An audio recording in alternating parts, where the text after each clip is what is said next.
안녕하세요. 오늘의 사연입니다. 구독과 좋아요 한 번씩 부탁드릴게요. 바로 사연 시작하겠습니다.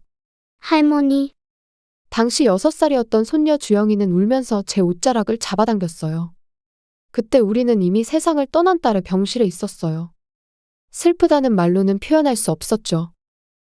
가슴에 구멍이 뚫린 듯 숨쉬는 것조차 힘들었어요. 하지만 시간은 기다려주지 않죠.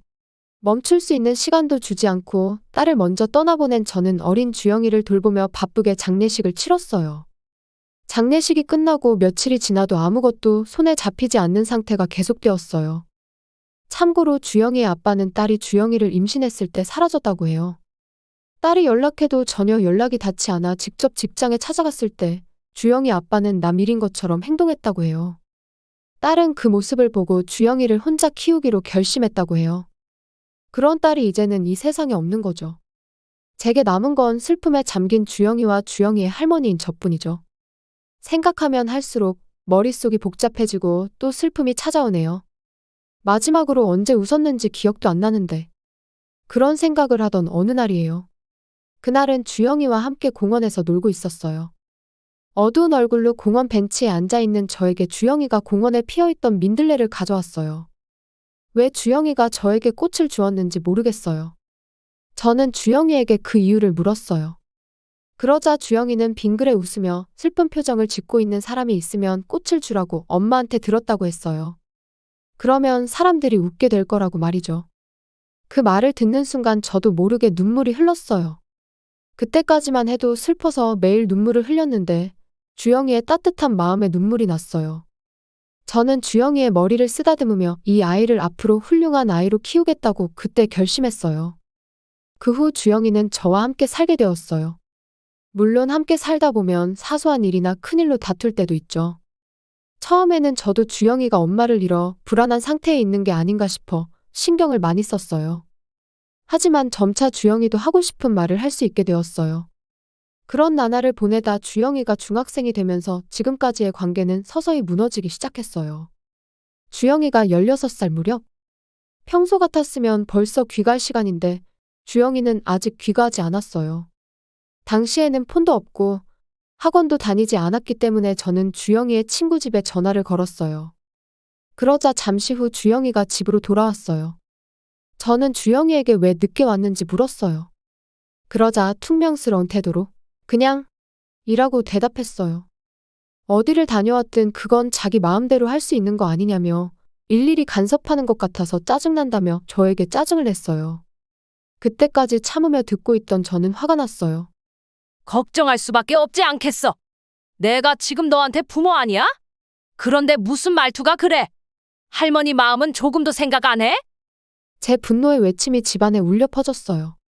최근 주영이에게 쌓여있던 분노가 한꺼번에 폭발한 거죠. 이렇게 되자 저도 주영이도 입을 다물지 못했어요.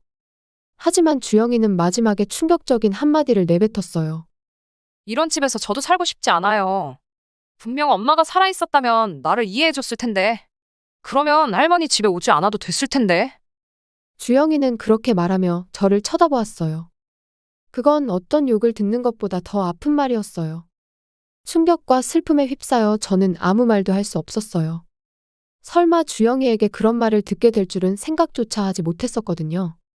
주영이는 그 말을 하고 나서도 전혀 미안해하는 기색이 없었고 오히려 제가 말을 하지 않음으로써 기분이 좋아진 것 같았어요.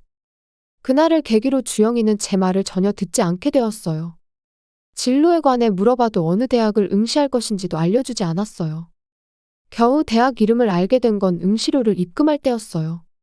물론 그때도 무엇을 목표로 하고 있는지, 앞으로 어떻게 되고 싶은지 그런 것들을 물어봐도 주영이는 전혀 대답하지 않았어요. 다만 스스로 마련할 수 없는 돈에 관해서는 자주 말을 꺼냈어요. 평소 저를 무시하는 태도를 보이던 주영이가 돈 이야기를 아무렇지 않게 하는 데는 이유가 있었어요. 사실 딸은 죽기 전에 저에게 주영이의 돈을 맡아달라고 부탁한 적이 있었거든요. 몰래 돈을 모아두었던 모양인데 3천만 원 정도였어요. 저는 그 돈에 일절 손대지 않았어요. 학비 등은 지금까지 제 돈으로 지불하고 있었기 때문이죠. 이건 나중에 주영이가 독립할 때 주어야지 그렇게 생각하고 있었거든요. 그리고 예전에 주영이에게도 그 돈에 관해 이야기한 적이 있어요. 지금과 같은 사이일 때가 아니라 평범하게 친하게 지내고 있을 시절에 말이죠. 그래서 주영이가 아무렇지 않게 돈 얘기를 하는 것 같아요. 만약 거절하면 자기 돈이라고 말할지도 몰라요. 그렇게 제대로 된 소통을 전혀 하지 못한 채 주영이는 고등학교를 졸업했어요. 대학에 합격하자마자 서울에서 혼자 살겠다고 했어요.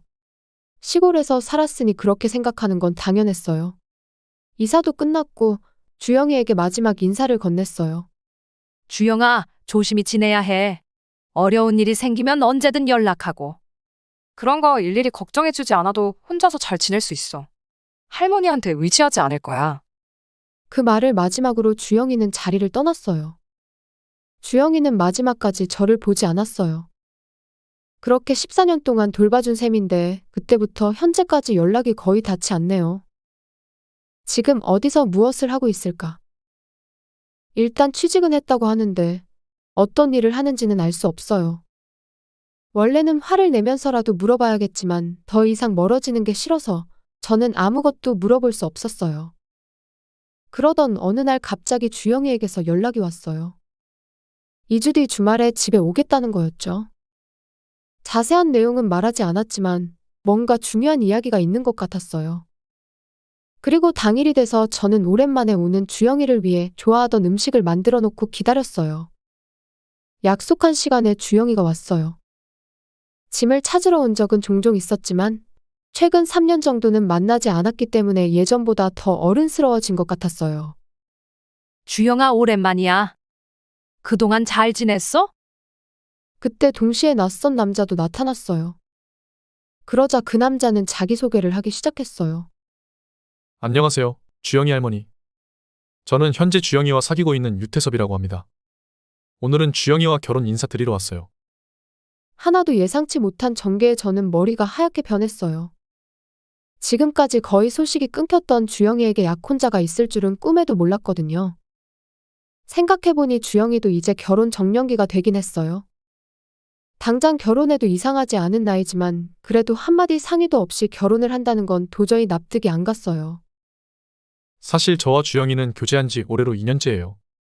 그 과정에서 성장 배경도 알게 되었고 무엇보다도 할머니의 이야기도 들었어요. 무례하게 들릴지 모르겠지만 관계가 좋지 않다고 들었어요. 그런 것까지 말했나 싶어서 저는 주영이가 조금 원망스러웠어요. 저는 할머니께서 꼭 결혼식에 참석해 주셨으면 좋겠어요. 정말요? 저는 기쁘지만 저는 그렇게 말하면서 주영이를 바라보았어요. 주영이가 싫어할지도 모른다고 생각했기 때문이에요. 하지만 놀랍게도 주영이는 저에게 무릎 꿇고 사과했어요. 할머니, 정말 미안해요. 제가 잘못했어요. 제가 정말 나빴어요. 그동안 정말 죄송해요. 그건 주영이에게 처음으로 사과를 받은 순간이었어요. 주영이도 계속 자기가 잘못했다고 생각했던 것 같아요. 하지만 좀처럼 솔직하지 못해서 나쁘게 행동한 걸 후회하고 있었어요. 확실히 주영이에게 이런 말을 들은 건 처음이었어요. 분명 정말 반성하고 있는 것 같았어요. 그렇다고 바로 사이좋게 지내라는 건 아니에요. 천천히 예전처럼 관계를 회복하면 좋을 것 같아요. 그리고 결혼식에는 꼭 참석해 주시면 좋겠어요. 그냥 주영이와 할머니께서 화해할 수 있는 자리를 일단 결혼식으로 하면 어떨까요? 그렇게 말하면서 제게 미소를 지었어요. 처음 만났지만 이 사람은 믿을 수 있는 사람이라는 게 느껴졌어요. 듣자 하니 주영이 남자친구도 할머니 손에 자랐다고 해요. 안타깝게 2년 전에 돌아가셨다고 하지만요. 그래서인지 자신의 할머니와 제가 겹친다고도 했고요. 그래서 제게 더 다정다감하게 대해주는 것 같았어요. 주영이에 대해 여러 가지 생각이 들었지만 일단 좋은 사람을 만나서 다행이라는 생각에 조금 안심이 되었어요. 그 후 이야기가 정리되었고 저는 두 사람의 결혼을 허락했어요. 그리고 저도 결혼식에 참석하기로 했고요. 그러자 주영이는 저에게 결혼식이 기다려진다고 했어요. 그 말에 아직은 거리감이 느껴지지만 이전보다 가까워진 것 같았어요. 코끝이 찡했지만 꾹 참으며 눈물을 흘리지 않으려 했었죠. 결혼식에서 울면 안 되니 울지 말자고 스스로에게 다짐했어요. 결혼식까지 여러 가지 준비를 하고 저부터 친척들에게도 연락을 취해 주영이가 결혼한다고 알렸어요. 많은 축하 분위기 속에서 맞이한 결혼식 전날. 주영이는 결혼 전 마지막이니 오랜만에 집에서 보내고 싶다고 했어요. 그렇게 저는 이날 처음으로 주영이와 함께 술도 마시고 음식을 먹으며 추억의 이야기를 나누었어요. 정말이지 제 인생에서 가장 행복한 순간이었다고 말할 수 있을 것 같네요. 그리고 내일은 더 행복한 날이 되겠죠. 결혼식 날 아침. 제가 일어나자 주영이는 이미 준비를 마치고 식장으로 출발하려던 참이었어요. 어제 말했던 시간보다 훨씬 이른 시간이라 무슨 일인가 싶었어요. 무슨 일이야? 좀 더 늦게 출발하는 거 아니었어? 제 물음에 주영이는 섬뜩한 미소를 지으며 입을 열었어요. 미안하지만 역시 할머니는 결혼식에 오지 않았으면 좋겠어. 뭐라고? 주영이의 뜻밖의 말에 저는 잠시 무슨 말인지 알 수 없었어요. 어제까지만 해도 잘 지냈는데? 그런데 왜 갑자기 이런 말을 하기 시작한 것일까? 머릿속이 혼란스러운 와중에 주영이는 제가 곤란해하는 걸 보고 비웃었어요. 어젯밤까지만 해도 결혼식에 올 수 있고 손녀와 화해할 수 있을 줄 알았을 텐데 그게 모두 연기였다는 걸 알면 얼마나 난처한 표정을 지을지 궁금했어. 지금 나한테 사과한 것도 결혼식에 와달라고 한 것도 모두 거짓말이었다는 거야? 그런 연기를 한 이유가 뭐야? 그거야 당연히 할머니를 원망하니까. 그건 말고도 이유가 있는데 가장 큰 이유는 환경이야. 그저 평범한 가정에서 태어나서 살고 싶었는데. 그런데 어느 순간부터인가 할머니밖에 없었어. 게다가 엄마도 아니면서 일일이 간섭하고 짜증났어. 정말 이런 사람이 엄마 대신이라고 생각하니 인생이 막막하다고 생각한 거지. 계속 그런 생각을 하고 있었다고. 주영이의 말을 들은 저는 이때 가슴이 찢어질 듯이 아팠어요. 그런데도 주영이는 그런 것도 모르고 큰 소리로 떠들어댔어요. 아, 그리고 지금 딱 떠오르는 건 저번에 남자친구랑 인사 왔을 때 마치 내 엄마인 것처럼 행동했잖아. 이제 다시는 그러지 마. 다시는 내 인생에 관여하지 말라고. 주영이는 화가 많이 쌓여 있었는지 말을 끝낸 뒤 숨을 헐떡였어요. 그리고 주영이는 저에게 결혼식에 오지 말라고 강요했고요. 알았어. 네 결혼식에 안 갈 거야. 그 말을 듣는 순간 주영이는 웃으면서 남자친구한테는 몸이 안 좋아서 못 오는 거로 말해둘 테니 따로 연락은 하지 말아 달라고 했어요. 그러고는 만족스러운 표정으로 현관문을 열었어요. 하지만 문을 여는 순간 그곳에 서 있던 건 바로 주영이 남자친구였어요. 평소와는 달리 그 표정에서 분노가 느껴졌어요. 남자친구는 눈앞에 있는 주영이를 매섭게 노려봤어요. 주영이는 그 모습에 한 발짝 물러섰고요. 최근 네가 친구에게 할머니 욕하는 걸 듣고 좀 이상하다고 생각했어. 그래서 어제 여기서 자고 싶다고 하길래 혹시나 하고 생각했는데 도대체 무슨 생각인 거야? 이게 할머니와 조금 말다툼이 생겼어. 하지만 이제 괜찮아.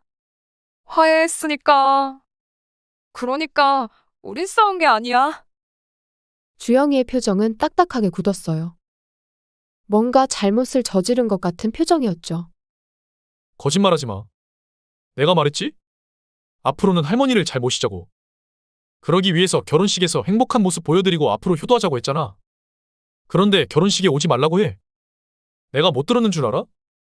나는 너 같은 여자랑은 결혼할 수 없으니까 너랑 결혼은 취소야.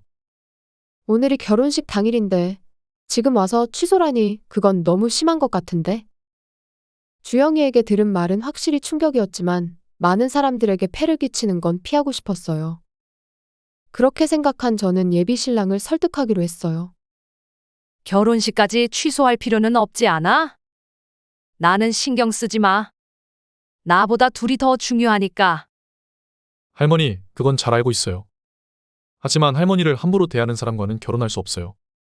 그게 제 결혼의 조건이기도 했거든요. 조건이라고? 그래서 저는 처음으로 결혼 조건을 듣게 되었어요.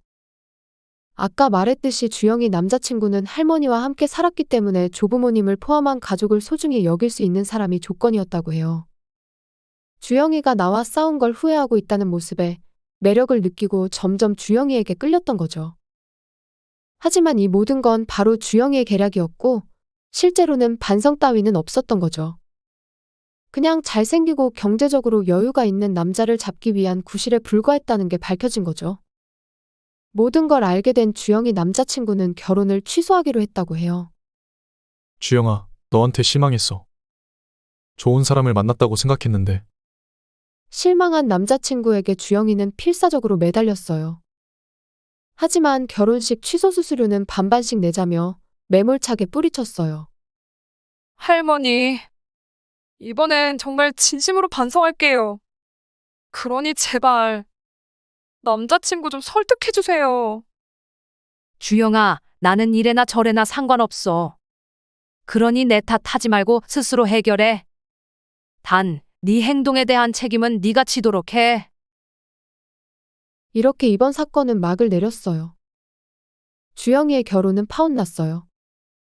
아무리 주영이의 언행이 심했다고는 하지만 조금 심했었나 하는 미안함은 조금 있어요. 그리고 주영이는 식장 취소 수수료가 너무 많이 나와 경제적으로 어렵다고 하네요. 지금은 밤에도 일하며 쉴 틈도 없이 돈 갚느라 바쁘다고 해요. 저는 그 이후 다시 평범한 일상으로 돌아갔고 주영이를 잊기 위해 십자수도 배우기 시작했어요. 십자수 할 때면 모든 근심 걱정을 떨쳐버릴 수 있거든요. 앞으로 남은 인생은 저를 위해서 살아보려고 합니다. 시청해주셔서 감사합니다.